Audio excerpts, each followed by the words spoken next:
Once upon a time, in a small village near the edge of a great forest, there lived a poor miller and his beautiful daughter. Though they had little, the miller loved to boast. One day, he told the king that his daughter could spin straw into gold. The king, a greedy and curious man, was immediately intrigued. He summoned the girl to his palace. Though frightened, she had to obey. That night, the king led her into a chamber filled from floor to ceiling with straw. A spinning wheel stood in the corner.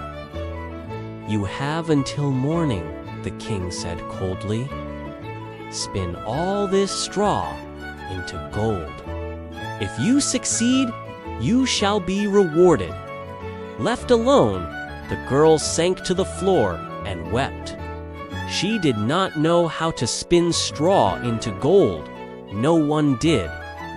As midnight approached, the door creaked open. A strange little man stepped inside with a sharp face and a curious smile. "Why are you crying?" he asked. The girl told him everything. "I can spin the straw into gold for you," he said. "But what will you give me in return?" The girl hesitated, then handed him her necklace, the only valuable thing she owned. The little man sat at the spinning wheel. His hands moved faster than possible, and soon the room was filled with shining gold. By morning, the king returned. When he saw the gold, his eyes glittered with greed. "Incredible," he murmured. "But one room is not enough." He led her to an even larger chamber filled with straw. "Spin this into gold as well. You have until morning." Again, the girl was left alone. At midnight, the little man returned. "What will you give me this time?" he asked. The girl removed her ring and gave it to him. Once more, he spun all the straw into gold before sunrise. When the king saw the second room, his greed grew. He led her to a third room, the largest of all. "If you can spin all this," he said, "I will marry you and make you my queen." The girl was terrified. That night, when the little man appeared, she fell to her knees. "I have nothing left," she cried. The little man leaned closer. "Then promise me this. When you are queen and have your first child, you will give the baby to me." Fear clouded her judgment, and she agreed. The little man spun the straw into gold one last time. The next morning, the king was overjoyed. True to his word, he married the girl, and she became queen. For a time, she lived happily. Eventually, she gave birth to a beautiful child. Then, one night, the little man returned. "I have come for what you promised," he said.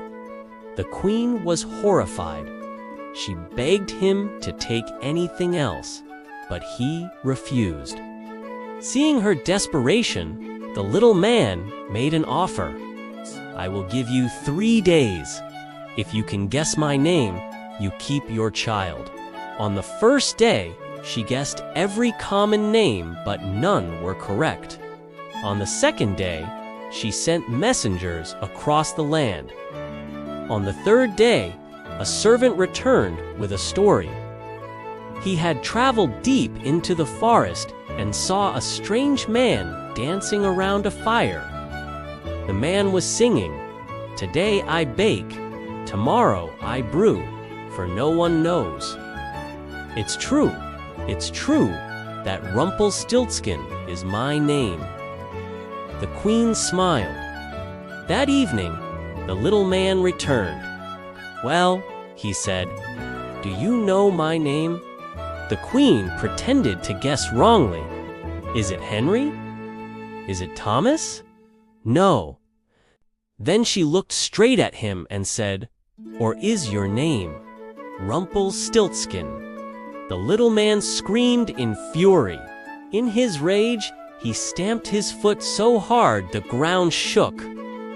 With a final cry, he disappeared and was never seen again. The queen held her child close, safe at last. She ruled wisely, never again making careless promises.